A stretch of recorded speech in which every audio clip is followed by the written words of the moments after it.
I work on cargo ships. A scarred whale began acting erratically around us. We thought it was the danger. We were wrong. So wrong. I work on cargo ships, long hauls across the empty stretches of ocean. It's usually monotonous, the endless blue, the thrum of the engines, the routine. But this last trip was different. It started about 10 days out from port, somewhere in the Pacific. I was on a late watch, just me and the stars and the hiss of the bow cutting through the water. That's when I first saw it. A disturbance in the dark water off the port side, too large to be dolphins, too deliberate for a random wave. Then, a plume of mist shot up, illuminated briefly by the deck lights. A whale. Not unheard of, but this one was big. Really big. And it was close. The next morning, it was still there, keeping pace with us. A few of the other guys spotted it. Our bosun, a weathered old hand on the sea, squinted at it through his binoculars. Humpback, by the looks of it, he grunted. Big fella. Lost his pod, maybe. But there was something off about it. It wasn't just its size, though it was easily one of the largest I'd ever seen, rivaling the length of some of our smaller tenders. It was its back. It was a roadmap of scars. Not just the usual nicks and scrapes you see from barnacles or minor tussles. These were huge, gouged-out marks, some pale and old, others a more recent, angry pink. Long, tearing slashes, and circular, crater-like depressions. It looked like it had been through a war. And it was alone. Whales, especially humpbacks, are often social. This one was a solitary giant, a scarred sentinel in the vast, empty ocean. And it was following us. Not just swimming in the same general direction, but actively shadowing our ship. If we adjusted course, it adjusted too, maintaining its position a few hundred yards off our port side. This went on for the rest of the day. Some of the crew found it a novelty, a bit of wildlife to break the tedium. I just found it unsettling. There was an intelligence in the way it moved, in the occasional roll that brought a massive, dark eye to the surface, seemingly looking right at us. The second day was the same. The whale was our constant companion. The novelty had worn off for most. Now, it was just there. A silent, scarred presence. I spent a lot of my off hours watching it. There was a weird sort of gravity to it. I couldn't shake the feeling that its presence meant something, though I couldn't imagine what. The scars on its back fascinated and repulsed me. What could do that to something so immense? A propeller from a massive ship? An orca attack, but on a scale I'd never heard of? Then, late on the second day of its appearance, something else happened. Our ship started to lose speed. Not drastically at first, just a subtle change in the engine's rhythm, a slight decrease in the vibration underfoot. The chief engineer, a perpetually stressed man, was down in the engine room for hours. Word came up that there was some kind of issue with one of the propeller shafts, or maybe a fuel line clog. Nothing critical, they said, but we'd be running at reduced speed for a while, at least until they could isolate the problem. That's when the whale's behavior changed. It was dusk. The ocean was turning that deep, bruised purple it gets before full night. I was leaning on the rail, watching it. The ship was noticeably slower now, the wake less pronounced. Suddenly, the whale surged forward, closing the distance between us with alarming speed. It dove, then resurfaced right beside the hull, maybe 20 yards out. And then it hit us. The sound was like a muffled explosion, a deep, resonant thump that vibrated through the entire vessel. Metal groaned. I stumbled, grabbing the rail. On the bridge, I heard someone shout. The whale surfaced again, its scarred back glistening, and then, with a deliberate, powerful thrust of its tail, it slammed its massive body into our hull again. Thump. This time, alarms started blaring. What in the hell? Someone yelled from the deck below. The captain was on the wing of the bridge, her voice cutting through the sudden chaos. All hands, report. What was that? The whale hit us a third time. This wasn't a curious nudge. This was an attack. It was ramming us. The impacts were heavy enough to make you think it could actually breach the hull if it hit a weak spot. Panic started to set in. A creature that size, actively hostile. We were a steel ship, sure, but the ocean is a big place, and out here, you're very much on your own. A few of the guys, deckhands mostly, grabbed gaff hooks and whatever heavy tools they could find, rushing to the side, yelling, trying to scare it off. The bosun appeared with a flare gun, firing a bright red star over its head. The whale just ignored it, preparing for another run. "Get the rifles," someone shouted. I think it was the second mate. "We need to drive it off." I felt a cold knot in my stomach. Shooting it? A whale? It felt monstrously wrong, but it was also ramming a multi-ton steel vessel, and that was just insane. It could cripple us, or worse, damage itself fatally on our hull. Before anyone could get a clear shot, as a group of crew members gathered with rifles on the deck, the whale suddenly dove deep. It vanished into the darkening water as if it had never been there. The immediate assumption was that the show of force, the men lining the rail, had scared it off. We waited, tense, for a long 5 minutes. Nothing. The ship continued its slow, laborious crawl through the water. The captain ordered damage assessments. Miraculously, apart from some scraped paint and a few dented plates above the waterline, our ship seemed okay. But the mood was grim. What if it came back? Why would a whale do that? Rabies? Some weird sickness? "It's the slowdown," the veteran sailor said, his voice low, as he stood beside me later, staring out at the black water. "Animals can sense weakness. Ship's wounded, moving slow. Maybe it thinks we're easy prey, or dying." "Prey?" I asked. "It's a baleen whale, isn't it? It eats krill." The veteran sailor just shrugged, his weathered face unreadable in the dim deck lights. "Nature's a strange thing, kid. Out here, anything's possible." The engine problems persisted. We were making maybe half our usual speed. Every creak of the ship, every unusual slap of a wave against the hull, had us jumping. The whale didn't reappear for the rest of the night, or so we thought. My watch came around again in the dead of night, the hours between 2 and 4 a.m. The deck was mostly deserted.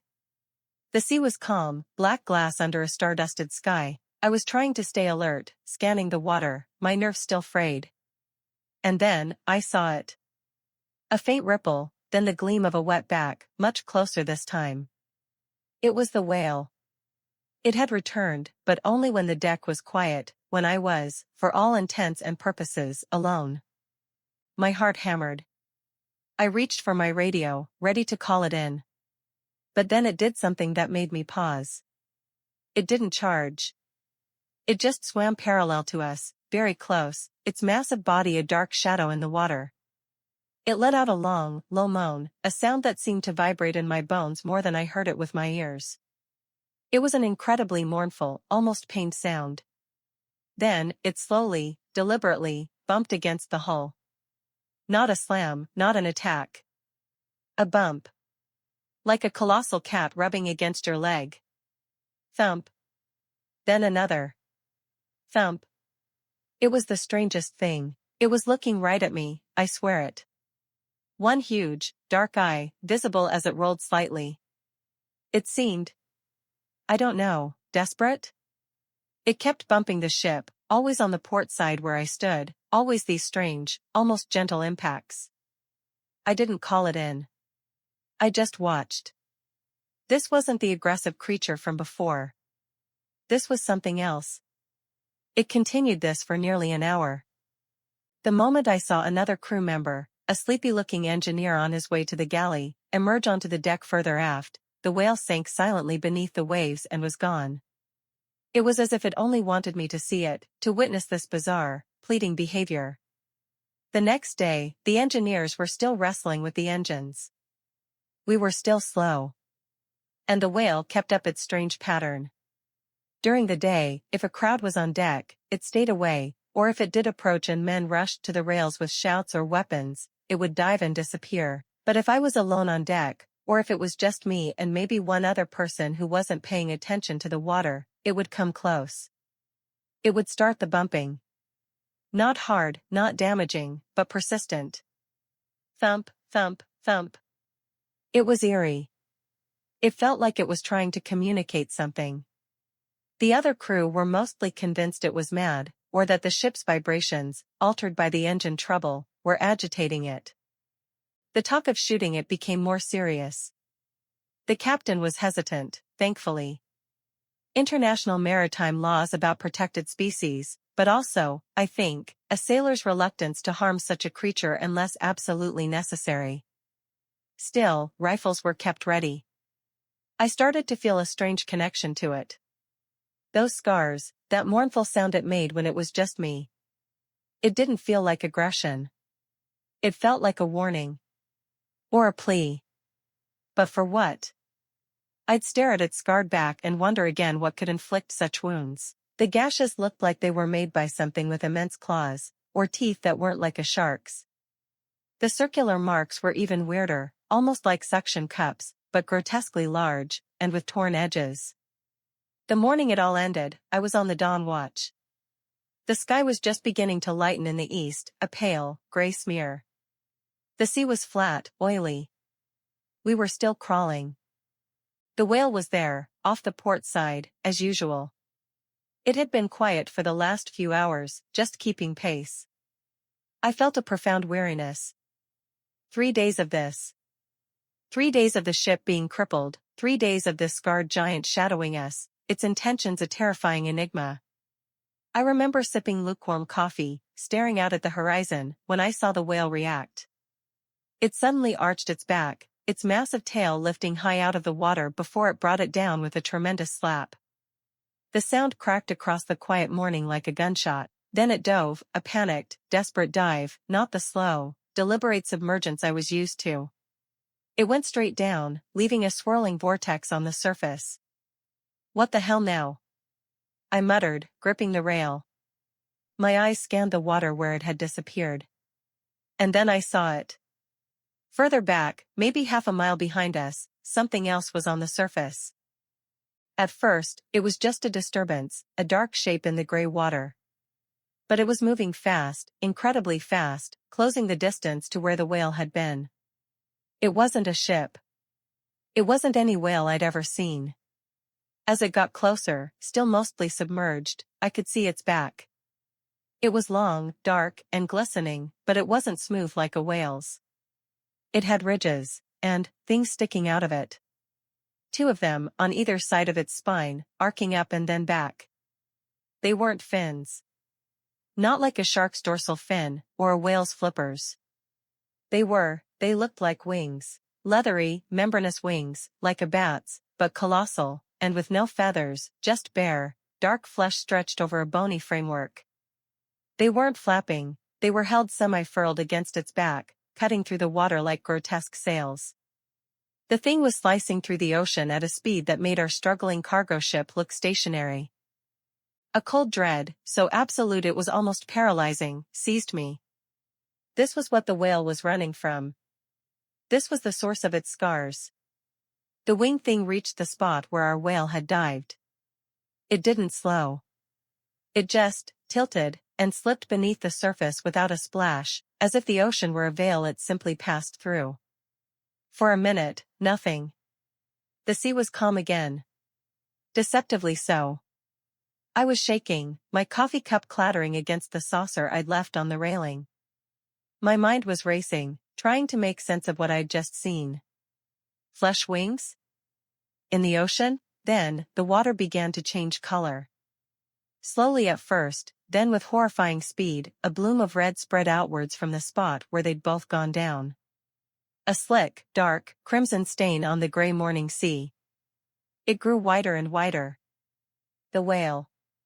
Our whale. I felt sick. A profound sense of horror and, strangely, loss. That scarred giant, with its mournful cries and strange, bumping pleas. It hadn't been trying to hurt us. It had been terrified. It had been trying to get our attention, trying to warn us, maybe even seeking refuge with the only other large thing in that empty stretch of ocean, our ship.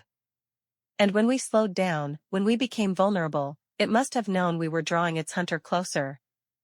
Or maybe it was trying to get us to move faster, to escape. The slamming, it was desperate. The blood slick was vast now, a hideous smear on the calm water. I wanted to look away, but I couldn't. My crewmates were starting to stir, a few coming out on deck, drawn by the dawn. I heard someone ask, "What's that? Oil spill?" I didn't answer. I couldn't. I was still staring at the bloody water, a good quarter-mile astern now as we slowly pulled away. And then, something broke the surface in the middle of it. It rose slowly, terribly. It wasn't the whale. First, a section of that ridged, dark back, then those hideous, furled wings of flesh. And then, its head. Or what passed for a head. There were no eyes that I could see. No discernible features, really, except for what was clearly its mouth. It was a hole. A vast, circular maw, big enough to swallow a small car, and it was lined, packed, with rows upon rows of needle-sharp, glistening teeth, some as long as my arm. They weren't arranged like a shark's, in neat rows. They were a chaotic forest of ivory daggers, pointing inwards. The flesh around this nightmare orifice was pale and rubbery, like something that had never seen the sun. It just was. A vertical abyss of teeth, hovering above the blood-stained water. It wasn't looking at the ship, not in a general sense. It was higher out of the water than I would have thought possible for something of that bulk without any visible means of buoyancy beyond the slight unfurling of those terrible wings, which seemed to tread water with a slow, obscene power. It rotated, slowly. And then it stopped. And I knew, with a certainty that froze the marrow in my bones, that it was looking at me. There were no eyes. I will swear to that until the day I die. There was nothing on that featureless, toothed head that could be called an eye. But I felt its gaze. A cold, ancient, utterly alien regard. It wasn't curious. It wasn't even malevolent, not in a way I could understand. It was like being assessed by a butcher. A focused, chilling attention, right on me, standing there on the deck of our vessel. Time seemed to stop. The sounds of the ship, the distant chatter of the waking crew, faded away. It was just me, and that thing, staring at each other across a widening expanse of bloody water. I could feel my heart trying to beat its way out of my chest. I couldn't breathe then. The chief engineer came up beside me, the same one who'd been battling our engine troubles. "God Almighty," he whispered, his face pale. "What in the name of all that's holy is that?" The spell broke. The thing didn't react to the chief. Its focus, if that's what it was, remained on me for another second or two. Then, with a slow, deliberate movement, it began to sink back beneath the waves, its toothed maw the last thing to disappear into the red. The captain was on the bridge wing, binoculars pressed to her eyes, her face a mask of disbelief and horror. Orders were shouted. "Full power. Get us out of here. Whatever you have to do, Chief, give me everything you've got." Suddenly, the engine problem that had plagued us for days seemed less important. Miraculously, or perhaps spurred by the sheer terror of what we'd just witnessed, the engines roared to life, the ship shuddering as it picked up speed, faster than it had moved in days. No one spoke for a long time.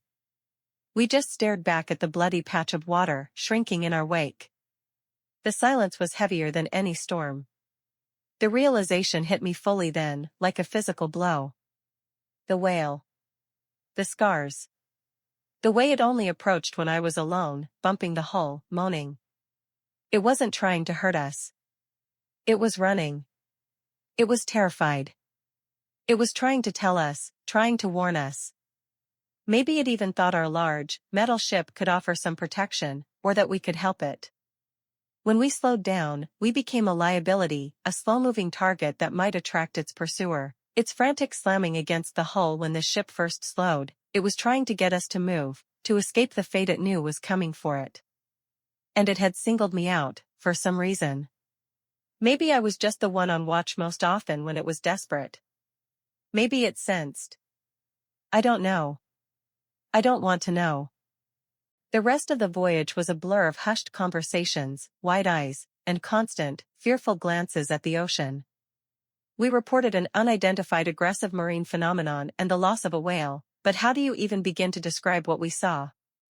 Who would believe it? The official log was sanitized. We made it to port. I signed off the ship as soon as we docked. I haven't been back to sea since. I don't think I ever can.